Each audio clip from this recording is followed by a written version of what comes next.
2. Kula yajna. Kula artinya keluarga. Keluarga terdiri dari suami, istri, dan anak. Ketika manusia hidup berkeluarga, suami istri saling berbalas jasa dan orang tua dengan anak saling berbalas jasa.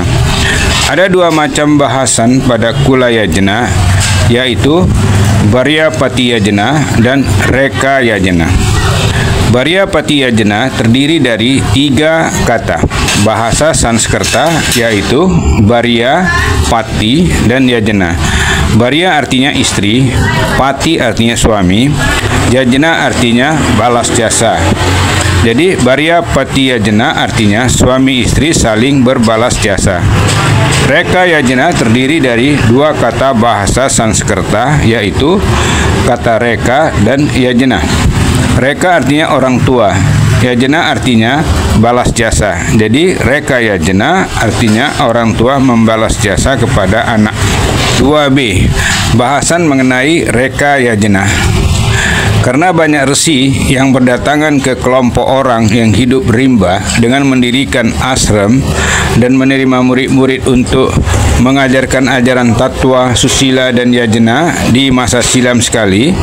Kemudian murid-murid tamatan ashram para resi itu dengan sekelompok orang itu menjadi suatu bangsa yang hidup berbudaya.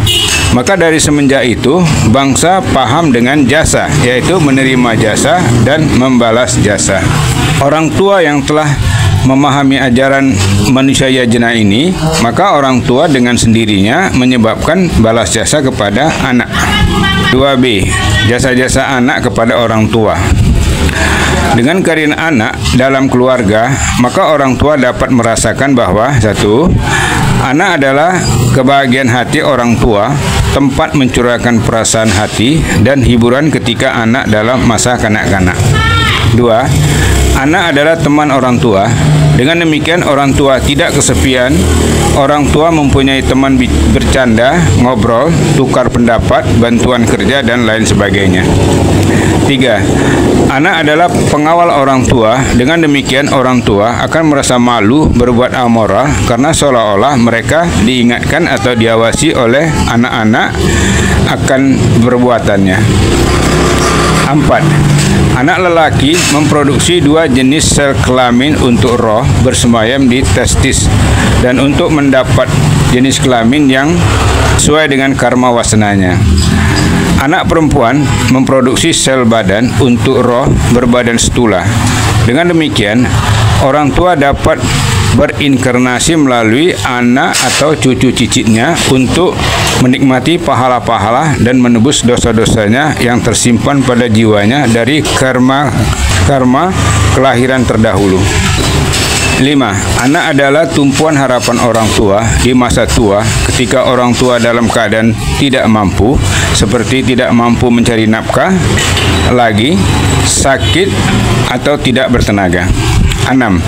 Anak adalah tumpuan harapan terakhir orang tua ketika orang tua meninggal untuk memperabukan jasadnya agar sesegera mungkin jasadnya kembali ke panca mahabhuta melalui upacara perabuan. Bukankah kebahagiaan yang ada di hati orang tua didapat dari anak? Karena kebahagiaan datang dari anak, tidakkah orang tua menjadi berutang jasa kepada anak?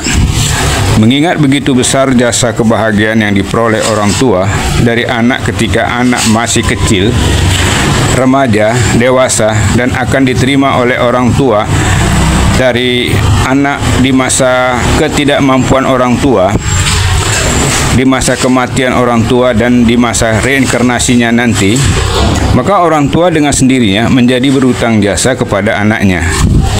Hutang-hutang jasa itu sudah semestinya dibalas dengan kesadaran orang tua sendiri ketika anak masih ada di bawah tanggung jawab orang tua.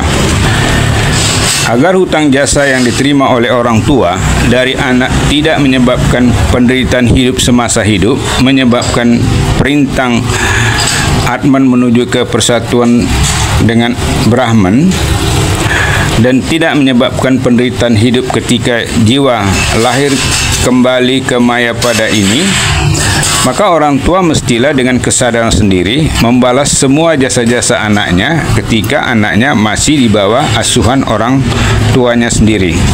Apabila ada pembiaran oleh orang tuanya yang menyebabkan anak tak berpengetahuan dan hidup tak bermoral, maka semua data-data yang menyebabkan tak berpengetahuan dan hidup tak bermoral akan menjadi asubha karma wasana pada jiwa orang tuanya dan dosa.